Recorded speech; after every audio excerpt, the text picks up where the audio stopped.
Kylian Mbappé, a player who dominated European football at PSG, is now struggling to make any sort of good impact at Real Madrid. Just a few months ago, he was the top scorer in Europe with 52 goals, but since moving to Spain, things haven't gone as expected. So what's really going on? Is it just a matter of time before he finds his feet, or is Mbappé fundamentally a poor fit for Real Madrid's system? When Real Madrid signed Kylian Mbappé, the plan was clear: to build one of Europe's most dangerous front threes alongside Vinícius Jr. and Rodrygo.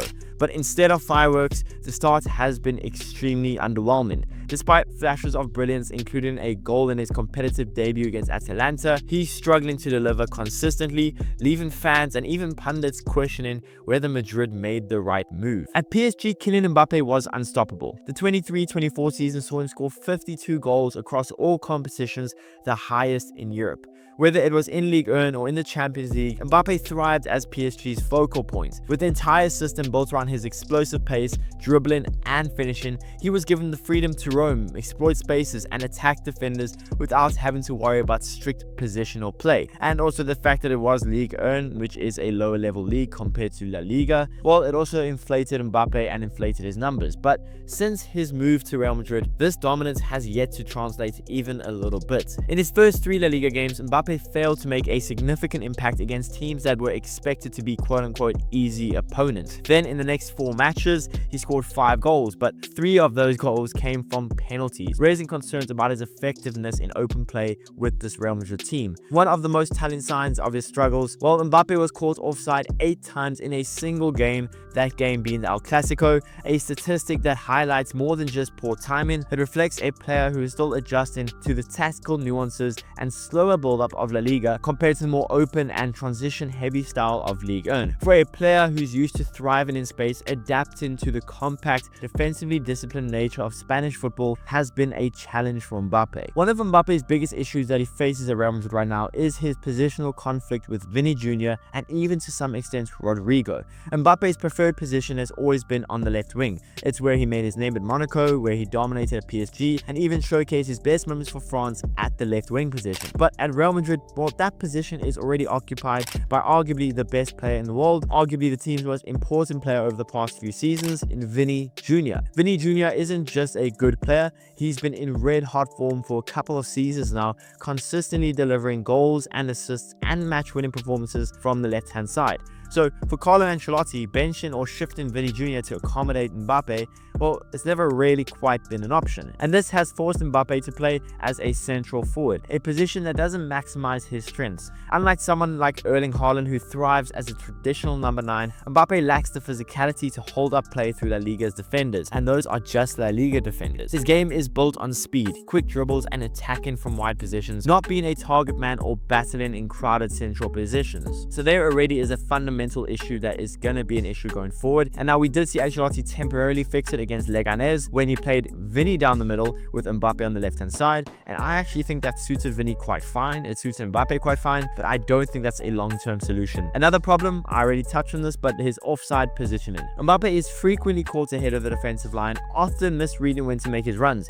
At PSG, this wasn't much of an issue because of the high tempo, quick transitions that they played in Ligue 1, but at Real Madrid, where build-up play is slightly slower, more methodical, well, he's struggling to adapt. Real Madrid's tactical system requires discipline, structured movement, and precise timing, qualities that don't seem to naturally align with Mbappe's instinctive, free-flowing style. While Vinícius Jr. thrives within the structure, Mbappé appears to be constrained by it, limiting his ability to influence games the way he did at PSG. In essence, Real Madrid might have signed one of the world's best players, but they've also inherited a tactical headache, one that is yet to be solved. Mbappe's arrival at Real Madrid hasn't just been a challenge for him personally, it's had ripple effects across the entire squad, particularly on players like Jude Bellingham. Before Mbappé, Bellingham was flourishing in Madrid's system. His ability to operate between the lines, make late runs into the box, and dictate play from midfield made him a standout performer last season. But since Mbappe's inclusion, Bellingham's influence has noticeably dipped. Why? Well, because Real Madrid's attacking shape has shifted. With Mbappé occupying central spaces, Bellingham has been forced to adjust his positioning, often making deeper or wider runs runs to accommodate the French forward. This has limited Jude's freedom to attack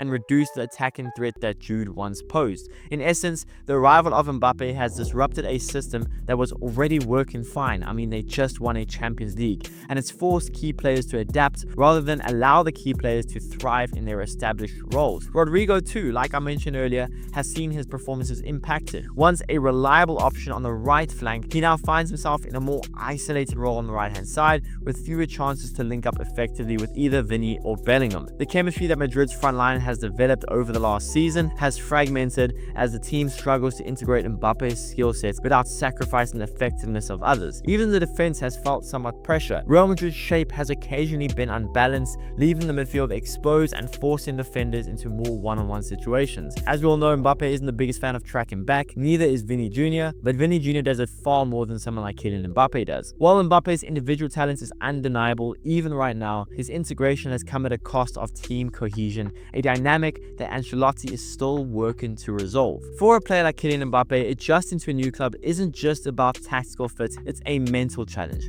Mbappe's move to Real Madrid was one of the most highly anticipated transfers in recent memory. The expectations were sky high, and with that comes intense scrutiny. Every missed chance, every offside call, every underwhelming performance is magnified under the spotlight of playing for the world's biggest club. A prime example of this pressure came during Real Madrid's 2-0 loss to Liverpool, where Mbappe missed a crucial penalty that could have tied the game. While the miss itself was disappointing, it's the mental aspect that has drawn attention. Penalties are often as much about confidence as they are about technique, and for Mbappe, missing in such a high-profile game only added to the growing narrative of his mental struggles. Carlo Ancelotti, one of the most experienced managers in world football, now faces the challenges of managing Mbappe's form and his mindset. Ancelotti has dealt with superstars before: Ronaldo, Bale, Ibrahimovic, but Mbappe presents a unique case. Unlike Ronaldo, who thrived under Madrid's disciplined structure, Mbappe is a player who thrives on freedom and instinct. Ancelotti must strike a delicate balance between giving Mbappe the freedom to express himself, but also ensuring he fits into Madrid's tactical framework. Adding to the challenge are the injuries and fluctuating form of other key players. This has forced Ancelotti to experiment with different lineups and different formations. While Real Madrid's domestic and European campaigns remain salvageable, the pressure to deliver immediate results means Ancelotti has little room for error in managing Mbappe's integration. But are these concerns overblown?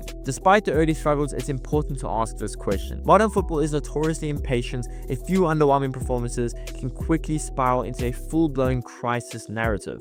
But let's not forget who we are talking about. Kylian Mbappé, a World Cup winner, a multiple-time Liga champion, a player who is consistently ranked among the best in the world. Yes, his start at Real Madrid has been rocky. Yes, his integration has disrupted the team dynamics, but writing him off after just a few months would be premature. Pundits all over have highlighted that Mbappe's struggles are more about his adaptation than the lack of ability. Moving from PSG, where he was the undisputed star, to moving to Real Madrid, a club with its own established hierarchy and playing style, was always going to take time. And his offside issues, while frustrating, are not unfixable. With more time to understand the rhythm and tactical demands of La Liga, Mbappe can adjust his runs and his timing. Similarly, the chemistry of Vini and Bellingham can improve as the trio spend more time together. I mean, Ancelotti's track record suggests that he is more than capable of solving these challenges. Ancelotti's calm and experienced approach could be exactly what Mbappe and this team need to navigate this transitional period. So yes, while the concerns are valid, they may also be temporary. For now, it's about patience, something that is often in short supply in modern football, particularly for Real Madrid. If Real Madrid and the fans can weather the early storms, they may still see the best of Kylian Mbappe in the famous white shirt.